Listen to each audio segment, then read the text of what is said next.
കലയുടെ പാലക്കാടൻ പൂരം ആവേശച്ചൂടിലേക്ക് സംസ്ഥാന സ്കൂൾ കലോത്സവത്തിൽ സ്വർണ്ണക്കപ്പിനായി ഇഞ്ചോടിഞ്ച് പോരാട്ടം. തൃശൂർ മുന്നിൽ, പാലക്കാടും കോഴിക്കോടും മലപ്പുറവും ഒപ്പത്തിനൊപ്പം. കണ്ണൂർ മൂന്നാം സ്ഥാനത്ത്. കൂടുതൽ വിവരങ്ങളുമായി കലോത്സവ വേദിയിൽ നിന്നും അരുൺ നമ്മളോടൊപ്പം ചേരുകയാണ്. നമസ്കാരം. കലയുടെ അരങ്ങിൽ 5000 വേദികൾ പിന്നിടുക എന്നുള്ളത് ഒരു നിസ്സാരമായ സംഭവമല്ല. അങ്ങനെ 5000 വേദിയിലധികം പിന്നിടണമെങ്കിൽ, അല്ലെങ്കിൽ 5000-ഓളം വേദികൾ പിന്നിടണമെങ്കിൽ ആ കലയെ വളരെ സാർത്ഥകമായി ഒരു കലാകാരൻ അവതരിപ്പിക്കുന്നത് കൊണ്ടാണ്. ആ കലാകാരൻ്റെ കലയെ ജനങ്ങൾ, ആസ്വാദകർ അതിൻ്റെ അർത്ഥപൂർണ്ണതയിൽ അത് സ്വീകരിക്കുന്നത് കൊണ്ടുകൂടിയാണ്. ഇത്തരത്തിലൊരു ആമുഖം ഞാൻ പറഞ്ഞു വെച്ചത് മറ്റൊന്നിനും വേണ്ടിയല്ല. കലാമണ്ഡലം ഗീതാനന്ദൻ മാഷ്, അദ്ദേഹം നമുക്കൊപ്പം നമ്മുടെ സ്റ്റുഡിയോയിൽ ഇന്ന് അതിഥിയായി എത്തിയിട്ടുണ്ട്. നമസ്കാരം മാഷ്. കാരണം കഴിഞ്ഞ 2 കലോത്സവവുമായി ബന്ധപ്പെട്ട് ഞാൻ മാഷിനെ കാണുന്നുണ്ട്. മാഷിനെ സംബന്ധിച്ച് 3 പതിറ്റാണ്ടിൻ്റെ അപ്പുറമുള്ള അനുഭവമാണ് കലോത്സവ വേദിയിലും ഉള്ളത്, അല്ലേ? പക്ഷേ ഇത്തവണത്തെ കലോത്സവത്തിന് ഏറെ പ്രത്യേകതകളുണ്ട്. ഇത്തവണത്തെ കലോത്സവത്തിൻ്റെ പ്രത്യേകതകളെന്ന് ഞാൻ പറഞ്ഞത്, ഒന്ന്, മാഷിനെ സംബന്ധിച്ച് വ്യക്തിപരമായി 5000-ഓളം വേദികൾ പിന്നിട്ടതിന് ശേഷമാണ് എത്തുന്നത്. മറ്റൊന്ന്, പാലക്കാടിൻ്റെ മണ്ണിനാണ്. നവോത്ഥാന മൂല്യങ്ങളുടെ ആചാര്യൻ കലക്കത്ത് കുഞ്ചൻ നമ്പ്യാർ, അദ്ദേഹത്തിൻ്റെ മണ്ണാണ്. ഓട്ടൻതുള്ളലിൻ്റെ ഈറ്റില്ലമാണ്. ഓട്ടൻതുള്ളൽ പിറവി കൊണ്ട മണ്ണാണ്. ആ അർത്ഥത്തിലൊക്കെ ഈ ചർച്ച സാർത്ഥകമാകുമെന്ന് തന്നെയാണ് നമുക്ക് പ്രതീക്ഷിക്കാനുള്ളത്. കാരണം അങ്ങനെ നോക്കുമ്പോൾ അനുഭവങ്ങളെക്കുറിച്ച് 3 പതിറ്റാണ്ടോളം കലോത്സവ വേദികൾ, ഒപ്പം 5000 വേദികൾ പിന്നിട്ടതിന് ശേഷമുള്ള ഒരു കലോത്സവ വേദിയിലെ സന്ദർശനം ഒക്കെ എങ്ങനെയാണ് അങ്ങ് ഓർക്കുന്നത്? അത് വളരെയധികം സന്തോഷം തോന്നുന്നുണ്ട്. ഇപ്പോൾ മുമ്പത്തെമാരി അത്ര ടെൻഷൻ ഇല്ല. ആദ്യകാലത്ത് 14 വയസ്സിൽ ഒരു പരിശീലകനായിട്ട് വരുമ്പോൾ വളരെ ഒരു ഉത്സവത്തിൻ്റെ ഛായയായിരുന്നു ആദ്യം. അപ്പോൾ അത് കഴിഞ്ഞിട്ട് കുറച്ച് കാലത്തിന് ശേഷമാണ് ഈ കലാതിലകം പ്രതിഭയും വന്നത്. ആ പ്രതിഭ വന്നതിൻ്റെ ശേഷം അവിടെ ഈ കുട്ടികളെ നമ്മൾ എൻട്രൻസിനും എഞ്ചിനീയറിനൊക്കെ പറഞ്ഞയക്കുന്ന ഒരു പ്രവണത ഉണ്ടായിരുന്നു. അവിടെ നമുക്ക് ഒരുപാട് അഴിമതികൾ അതിൻ്റെ പുറകിൽ നടക്കുകയുണ്ടായി. ആ കാലഘട്ടത്തിൽ ഒരു 10 വർഷത്തിന് മുമ്പേയുള്ള മേള എന്ന് പറഞ്ഞാൽ വളരെ ഭയാനകമായിരുന്നു. കാരണം തമ്മിൽ അധ്യാപകർ തമ്മിൽ മിണ്ടില്ല, രക്ഷിതാക്കന്മാർ തമ്മിൽ മിണ്ടില്ല. അവിടെ ഈ കുഞ്ചൻ നമ്പ്യാരശൻ പറഞ്ഞ മാതിരി തനയൻ ജനകനെ വഞ്ചന ചെയ്യും, ജനകൻ തനയനെ വധവും കൂട്ടും, അനുജൻ ജ്യേഷ്ഠനെ വെട്ടിക്കൊല്ലും. ഒരു തമ്മിൽ അധ്യാപകർ കണ്ടാൽ പോലും ഇല്ലാത്തൊരു കാലഘട്ടമായിരുന്നു. അങ്ങനെ ആ അഴിമതി നിറഞ്ഞ് സഹി കെട്ടിട്ടാണ് നമ്മൾ ആ തിലകം പ്രതിഭയും എടുത്തു കളഞ്ഞത്. അതിന് ശേഷമുള്ള ഇങ്ങോട്ടുള്ള മത്സരം വളരെ സൗഹൃദമാണ്. അധ്യാപകരെല്ലാം ഒരുമിച്ചിരിക്കണു, ഞങ്ങളെല്ലാം ഒന്നിച്ച് സംസാരിക്കണു, ഒന്നിച്ച് കാണുന്നു. ഇതിൽ വലിയൊരു നഷ്ടം എനിക്ക് തോന്നിയത്, ഈ മേളയിലാണ് നമ്മൾ കേരളത്തിൽ അങ്ങോളം ഇങ്ങോളം എല്ലാ കലാകാരന്മാരെയും ഒരുമിച്ച് കാണാനുള്ള ഒരു അവസരം ഈ സംസ്ഥാന കലാമേളയായിരുന്നു. ഏഷ്യയിലെ ഏറ്റവും വലിയ ഉത്സവം എന്ന് നമ്മൾ അഹങ്കരിക്കുന്ന. പക്ഷേ ഈ മേളയിൽ നമ്മൾ ഈ ഓർക്കസ്ട്ര എല്ലാം എടുത്ത് കളഞ്ഞതിന് ശേഷം ഇപ്പോൾ മേളയിൽ കലാകാരന്മാരുടെ സാന്നിധ്യം വളരെ കുറവാണ്. ഇപ്പോൾ തുള്ളലിലും കഥകളിക്കും അല്ലെങ്കിൽ ചാക്യാരൂത്തിനും നങ്ങിയാരൂത്തിനും മാത്രമേ ഈ അക്കമ്പനി ഉള്ളൂ. ബാക്കിയെല്ലാം CD ആയിപ്പോയി. ആ CD അതിൻ്റെ ഒരു നിലവാര തകർച്ച സംഭവിക്കുന്നത്. പിന്നെ ഈ തിലകം പ്രതിഭയും ഇല്ലാത്തതിൻ്റെ ഒരു കുറവ്, എല്ലാ വേദികളിലും മത്സരത്തിൻ്റെ ഒരു ആർജവം, മത്സരത്തിൻ്റെ ഒരു ഉണർവ് നഷ്ടപ്പെട്ടിട്ടുള്ളതിന് യാതൊരു തർക്കവുമില്ല. കാരണം ഇവിടെ നമ്മൾ ആദ്യം പേടിച്ചിരുന്നതെന്ന് വെച്ചാൽ 1ാം സ്ഥാനം കിട്ടിയ കുട്ടി അവിടെ അനൗൺസ് ചെയ്യുമ്പോൾ 2-3 സ്ഥാനങ്ങൾ കിട്ടിയ കുട്ടി ബോധം കെട്ട് വീഴുമോ എന്നൊക്കെയായിരുന്നു സംഘാടകരുടെ ഭയപ്പാട്. അതുകൊണ്ടാണ് ഇപ്പോൾ ഈ ഗ്രേഡിങ് സിസ്റ്റമായത്. ഇപ്പോൾ നമ്മൾ എല്ലാ മത്സരം കഴിഞ്ഞാലും എല്ലാവരും A ഗ്രേഡ് ഇങ്ങനെ പറഞ്ഞു പോകാമെന്നല്ലാതെ എപ്പോഴും നമ്മൾ അതിൻ്റെ 1ാം സ്ഥാനം അനൗൺസ് ചെയ്യില്ല. പക്ഷേ ഞാൻ ചോദിക്കണേ, 1ാം സ്ഥാനം അനൗൺസ് ചെയ്യാൻ എന്തിനേയും മടിക്കണമെന്നാണ് എനിക്ക് തോന്നുന്നത്. കാരണം നമ്മൾ 5 പേര് കൂടി ഒരു സ്ഥലത്തേക്ക് ഓടിയാച്ചാൽ ഒരാളെ മുമ്പിലെത്തുള്ളൂ. ആ മുമ്പിലെത്തിയത് ആരാന്ന് പബ്ലിക്കായിട്ട് പറഞ്ഞൂടെ? അത് പറയാതെ പലപ്പോഴും 1ാം സ്ഥാനം 2-3 സ്ഥാനങ്ങൾ അനൗൺസ് ചെയ്യാതെ ഗ്രേഡ് സിസ്റ്റം പറയുകയും അത് കഴിഞ്ഞ് മീഡിയയിൽ പോയി കഴിഞ്ഞാലാണ് നമുക്കത് ആരാണ് 1ാം സ്ഥാനത്ത് നിർത്താൻ നമുക്ക് സാധിക്കുന്നത്. അതിൻ്റെ ഒരു അപാകത. പിന്നെ ഈ തിലകം പ്രതിഭയില്ലാത്തതുകൊണ്ട് കുട്ടികൾക്ക് മത്സരത്തിൻ്റെതായ ഒരു ഉഷാറ് ഇവിടെ 8 വേദിയിലും കാണുന്നില്ല. ഫസ്റ്റ് ഡേ ഞാൻ വന്ന് നോക്കിയപ്പോൾ വളരെ ശുഷ്കിച്ച പ്രേക്ഷകരെ പാലക്കാട് കണ്ടിരുന്നുള്ളൂ. പക്ഷേ ഇന്നലെ ഞാൻ ഒപ്പന വേദിയിൽ ഇപ്പോൾ നിറഞ്ഞ കവിഞ്ഞ സദസ്സായിരുന്നു ഒപ്പന വേദി. ഇവിടെ നമുക്ക് ഏറ്റവും പ്രസക്തി, എനിക്ക് തോന്നുന്ന അഭിമാനം, കുഞ്ചന് ജന്മമെടുത്ത, അങ്ങ് നേരത്തെ സൂചിപ്പിച്ചുള്ള നവോത്ഥാനത്തിൻ്റെ വലിയൊരു ആചാര്യനാണ് കുഞ്ചൻ നമ്പ്യാരശൻ, സംശയമില്ല. ഇന്ന് നിങ്ങൾ ചെയ്യുന്ന പ്രക്രിയയുടെ മുഴുവൻ 18ാം നൂറ്റാണ്ടിൽ അദ്ദേഹം ഒറ്റയ്ക്കാണ് കൈകാര്യം ചെയ്തത്. കാരണം എല്ലാം അദ്ദേഹം മാധ്യമങ്ങളും ചെയ്ത കർത്തവ്യം കുഞ്ചൻ നമ്പ്യാരശൻ ഏറ്റെടുത്തു എന്നുള്ളതാണ്. ആ മണ്ണിലേക്ക് അദ്ദേഹത്തിന് ജന്മം നൽകിയ പാലക്കാട് എത്തുമ്പോൾ എനിക്ക് എന്തൊന്നില്ലാത്തൊരു ആവേശവും ഒരു ഉണർവും ആഹ്ലാദവും പ്രതീക്ഷയും എല്ലാം നൽകുന്നുണ്ട്. ഇതിൽ വേറൊരു സംഭവം എന്ന് പറഞ്ഞാൽ, ആദ്യമായിട്ട് യുവജനോത്സവത്തിൽ തുള്ളലിലെ ആസ്യം വിട്ട് ഒരു ദുഃഖം പരീക്ഷിച്ചത് പാലക്കാട് വെച്ചാണ് ഞാൻ. എത്രയോ വർഷങ്ങൾക്ക് മുമ്പ് ദേവി ചന്ദനയാണ് അന്ന് അവതരിപ്പിച്ചതെന്ന് ഞാൻ വിശ്വസിക്കുന്നു. കാരണം അവൾക്ക് മാത്രം ആ ധൈര്യം അവൾ കാണിച്ചു. കാരണം എല്ലാവരും ഹാസ്യം അവതരിപ്പിക്കുക, മർക്കടവരനുടെ വാക്കുകൾ കേട്ടു, ഉൾക്കട രോഷം എന്നത് ഗരുഡൻ നോക്കട മുത്ത കുറയാന്ന് ചൂണ്ടിക്കളിയാക്കിയിരുന്ന. അപ്പോൾ എല്ലാവരും ധരിച്ചിരിക്കുന്നത് തുള്ളലിൽ ഈ ഹാസ്യം മാത്രമേ ഉള്ളൂ എന്നാണ് ധരിച്ചിരുന്നത്, അല്ലെങ്കിൽ പരിഹാസം മാത്രം. അല്ല മാഷെ, നമുക്ക് പുതിയൊരു പരീക്ഷണം നടത്താമെന്ന് പറഞ്ഞിട്ട് ആദ്യമായിട്ട് സന്താന വളത്തിലെ ദുഃഖം എന്നൊരു സാധനം, ആ സന്ദർഭം ആദ്യമായി പരീക്ഷിച്ചത് ഈ പാലക്കാട് വെച്ചിട്ടാണ്. എത്രയോ വർഷങ്ങൾക്ക് മുമ്പുള്ള മേളയാണ് ഓർക്കുകയാണ്. അന്ന് 1ാം സ്ഥാനം ദുഃഖത്തിന് കിട്ടി. അതിന് ശേഷം ഒരു ദുഃഖത്തിൻ്റെ ട്രെൻഡ് ഇന്നും നിലനിൽക്കുന്നു തുള്ളൽ വേദിയിൽ. ഇന്ന് നിങ്ങൾ വരുമ്പോൾ കാണാൻ സാധിക്കും എന്ന് ഞാൻ വിശ്വസിക്കുന്നു. പലപ്പോഴും സന്താനോപാലമാണ് ഇന്ന് കൂടുതൽ കുട്ടികളെ അവതരിപ്പിക്കാൻ സാധ്യത. അതിന് 2-3 കാരണങ്ങൾ, അതിൽ വ്യത്യസ്തമായ ഭാവങ്ങൾ ധാരാളം സമ്മേളിക്കുന്നുണ്ട്. അതുകൊണ്ടായിരിക്കും ഈ കുട്ടികളെ സന്താനോപാലം തിരഞ്ഞെടുക്കുന്ന എന്ന് എനിക്ക് തോന്നുന്നത്. പഴയ കാലത്തെ ആ ഉണർവ്, ആ ഉത്സാഹം, ആ ഒരു ആർജവം ഇപ്പോഴത്തെ മേളയിൽ അണിയറയിലും അരങ്ങത്തും കാണുന്നില്ല. നിലവാര തകർച്ച എല്ലാ വേദികളിലും സംഭവിച്ചു കൊണ്ടിരിക്കുന്നുണ്ട് എന്നാണ് ഇത്രയും വർഷത്തെ അനുഭവം നിരീക്ഷിക്കുമ്പോൾ എനിക്ക് തോന്നുന്ന ഒരു എളിയ അഭിപ്രായം. തീർച്ചയായും ശരിയാണ് ഗീതാനന്ദൻ മാഷ്. ഒരുപക്ഷെ അങ്ങ് സൂചിപ്പിച്ചതുപോലെ ആ മഹാനായ കലാകാരൻ കൽക്കത്ത കുഞ്ചൻ നമ്പ്യാർ ഉണ്ടായിരുന്നെങ്കിൽ ഒരുപക്ഷെ ഈ കാലഘട്ടത്തിൽ അതിനെ എങ്ങനെ അദ്ദേഹം അവതരിപ്പിക്കുമെന്നതുകൂടി ഹാസ്യാത്മകമായി ചിന്തിക്കേണ്ടതായിരുന്നു. കാരണം അത്തരത്തിലുള്ള മാത്സര്യ ബുദ്ധിയും പരസ്പര സ്പർദ്ധയോടെയും പല വേദികളിലും നമുക്ക് കാണാനായി സാധിക്കുന്നുണ്ട്. പതിറ്റാണ്ടുകൾ പിന്നിട്ട സബര്യ അക്ഷരാർത്ഥത്തിൽ അതിൽ ഇന്ന് മത്സരങ്ങളുണ്ട്. എത്രത്തോളം ശിഷ്യരാണ് നിലവിൽ ഉള്ളത് ഇന്നത്തെ മത്സരത്തിൽ പങ്കെടുക്കുന്നത്? ഇത്തവണ 5 പേരാണ് പങ്കെടുക്കുന്നത്. മറ്റേ ഹയർ സെക്കൻഡറിയിൽ 2 പേരും ഹൈസ്കൂളിൽ 3 പേരും. എല്ലാം പെൺകുട്ടികളാണ്. ഇതിൽ പ്രത്യേകത എന്താ വെച്ചാൽ ശരിക്കും തുള്ളൽ പുരുഷൻ്റെ കലയാണ് നമ്മൾ പറയുന്നത്. പക്ഷെ അവിടെ എപ്പോഴും പെൺകുട്ടികളാണ് അവിടെ കൂടുതൽ ആൺകുട്ടികളെക്കാൾ പ്രതിഭ തെളിയിക്കുന്നത് പലപ്പോഴും. ഇന്നിപ്പോൾ നമുക്ക് 3 കുട്ടികളാണ് പങ്കെടുക്കുന്നത്. ഇന്നിപ്പോൾ വേദി നമ്പർ 3-ലാണ് തുള്ളൽ എന്നാണ് ഞാൻ അറിഞ്ഞത്. പലപ്പോഴും നല്ല വേദികൾ തുള്ളലിന് കിട്ടാറില്ല എന്ന് ഞാൻ നിരന്തരം അതൊരു ആക്ഷേപമായിട്ട് പറയാറുണ്ട്.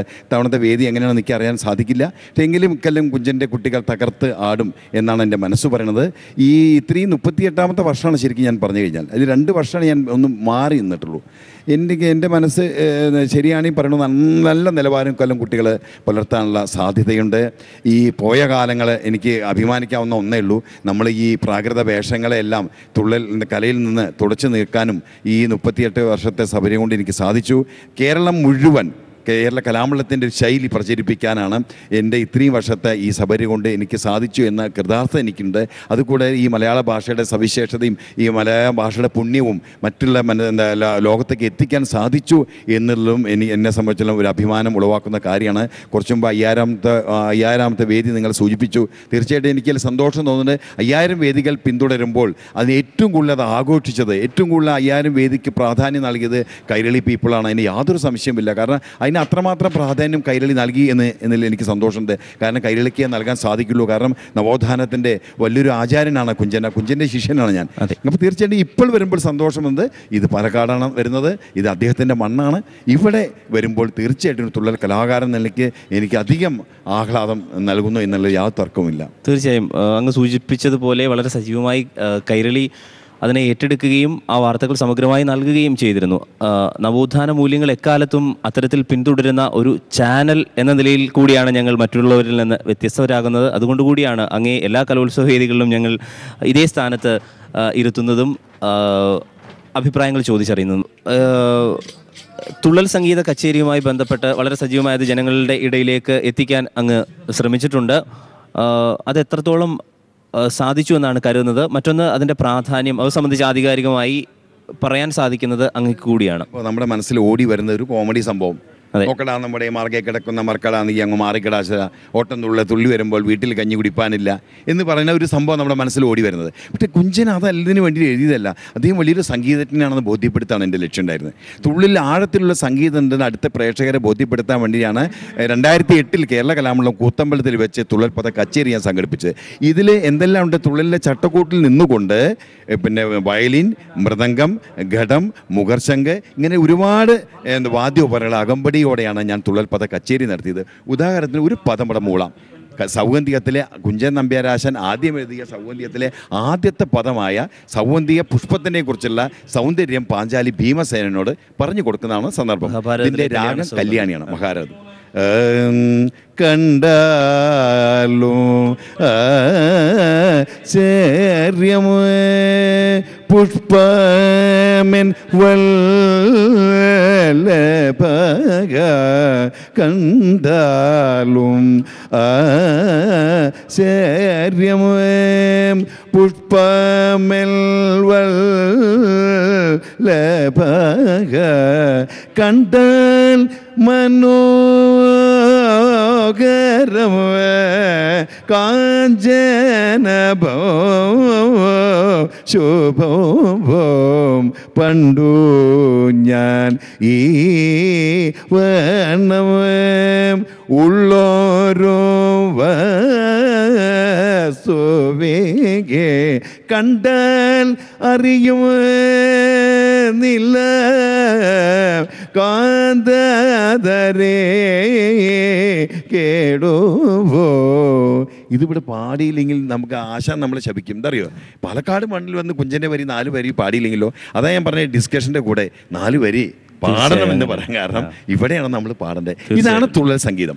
അതിൽ കല്യാണിൻ്റെ ഛായ വന്നു. ഈ രാഗം ആലപിക്കുന്നില്ല, ഇതാണ് രാഗം എന്ന് പ്രേക്ഷകരെ വ്യക്തമാക്കി കൊടുക്കാൻ വേണ്ടി മാത്രമാണ് തുള്ളൽപദ കച്ചേരി ഞാൻ ആരംഭിച്ചത്. പക്ഷേ ഈ ആക്ഷേപഹാസ്യം എന്നുള്ളത് വളരെ സമർത്ഥമായി കുറുക്കിക്കൊള്ളുന്ന രീതിയിൽ അങ്ങേയറ്റം കൃത്യതയോടെ അവതരിപ്പിച്ചിരുന്ന വ്യക്തിയായിരുന്നു ആചാര്യൻ കുഞ്ചൻ നമ്പ്യാർ.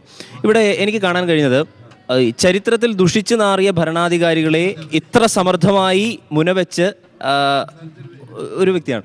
അതിനകത്ത് ഈ അടുത്ത കാലത്ത് ഞാൻ കണ്ടത്, ഇത് കൂടുതൽ ജനകീയമാകുന്നതിൻ്റെ ഒരു ഭാഗം എന്ന നിലയിൽ തുള്ളൽ സോളാർ ഇഷ്യൂവുമായി ബന്ധപ്പെട്ട്, സോളാർ ഭരണവുമായി ബന്ധപ്പെട്ട് UDF സർക്കാരിനെതിരെ ആരോപണം, മുഖ്യമന്ത്രി ഉമ്മൻചാണ്ടിയുടെ ഗവൺമെൻറ്റുമായി ഒക്കെ ബന്ധപ്പെട്ട ആരോപണം നിലവിൽ നിൽക്കുന്നു. അത്തരത്തിൽ സാധ്യത നിൽക്കുമ്പോൾ തന്നെ ഇതുമായി ബന്ധപ്പെട്ട LDFൻ്റെ സമരം തിരുവനന്തപുരത്തുണ്ടായിരുന്നു. ഈ സമരവേദിയിൽ ആക്ഷേപഹാസ്യത്തിലൂടെ ഈ തുള്ളലിലൂടെ ഇതിനെ അവതരിപ്പിച്ചു. വലിയ ജനപങ്കാളിത്തവും സ്വീകരണമാണ് ഇതിന് ലഭിച്ചത്.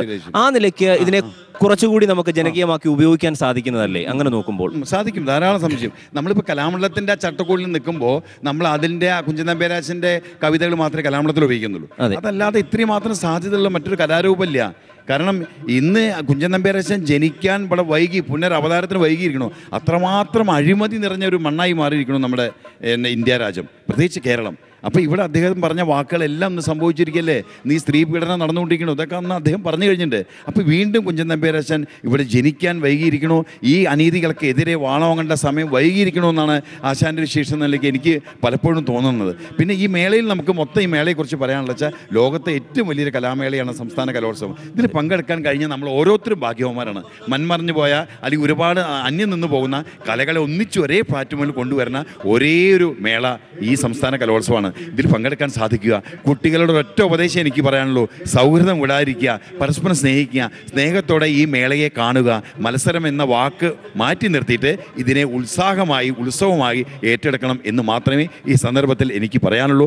എന്തായാലും ഈ സന്ദർഭത്തിൽ പോലും കൈരളി കുഞ്ചൻ നമ്പ്യാരാശൻ്റെ ശിഷ്യന് അർഹിക്കുന്ന സ്ഥാനം നൽകി ഈ പ്ലാറ്റ്ഫോമിൽ എന്നെ കയറ്റിയിരുത്തുക, കൈരളിയോട് ഒരുപാട് നന്ദിയും കടപ്പാടും ഞാൻ രേഖപ്പെടുത്തുകയാണ്. തീർച്ചയായും കൈരളിയുടെ പ്രേക്ഷകർക്കെല്ലാം യുവജനോത്സവ ആശംസകൾ ഞാൻ നേരുന്നു. നന്ദി, നമസ്കാരം. ന്യൂസ് റൂമിൽ ഇത്തവണ നമുക്കൊപ്പം ഉണ്ടായിരുന്നത് ശ്രീ ഗീതാനന്ദൻ മാഷാണ്. അദ്ദേഹത്തിൻ്റെ വാക്കുകളിൽ നിന്ന്, സംസാരിച്ചതിൽ നിന്ന്, ആചാര്യൻ്റെ മണ്ണിൽ നിന്ന് സംസാരിക്കുമ്പോൾ ചരിത്രത്തിൽ ദുഷിച്ചു നാറിയ ഒരു സർക്കാരും ഒരു ഭരണാധികാരിയും ഒരിക്കലും ഉണ്ടാകില്ല. അവരെ കാലം ആ നിലയ്ക്ക് തന്നെ ചൂണ്ടുവിരൽ നിർത്തുമെന്ന് നൂറ്റാണ്ടുകൾക്ക് മുമ്പ് ആ ഇതിഹാസ മനുഷ്യൻ പറഞ്ഞു വെച്ചിരുന്നു. കാരണം ദുര്യോധൻ്റെയൊക്കെ എത്രയോ ഉദാഹരണങ്ങളിലൂടെ. അതെ, ബി പോസിറ്റീവിൻ്റെ ഇന്നത്തെ അധ്യായം ഇവിടെ പൂർത്തിയാവുകയാണ്. എല്ലാവർക്കും നല്ലൊരു ദിവസം ആശംസിക്കുന്നു. B positive and stay positive.